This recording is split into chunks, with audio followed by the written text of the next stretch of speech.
Dans l'allée du collège et lycée franco-israélien Mikvé Israël se prépare un concours un peu particulier où la langue française est mise à l'honneur en éveillant tous nos sens. Nous avons décidé d'organiser ce concours afin de faire vivre la langue française à travers justement, par exemple, le monde culinaire, une activité en fait qui n'est pas simple, qui sort du monde de la classe et qui permet aux élèves de vivre un moment un peu magique où ils vont être imprégnés de la culture française parce que la gastronomie française fait partie de la culture française.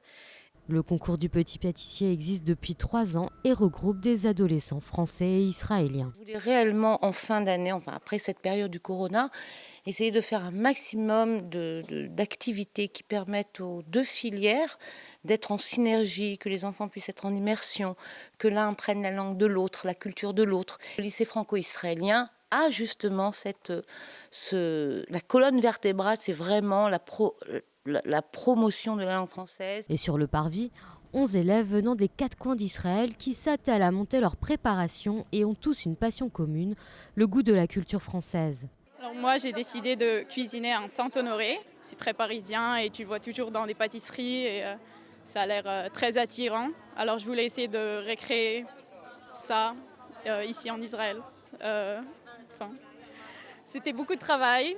C'est un peu stressé. Il y a des super pâtisseries partout. Des élèves stressés, mais aussi des invités de marque.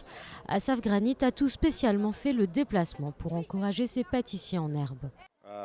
It's very exciting. I think for me now being more mature. C'est vraiment excitant pour moi, en tant que chef, plus mature, de voir l'engouement que les jeunes ont pour cette profession. C'est vraiment touchant. Et qui sait, il pourrait y avoir des talents cachés ici, c'est certain. On va goûter et on verra.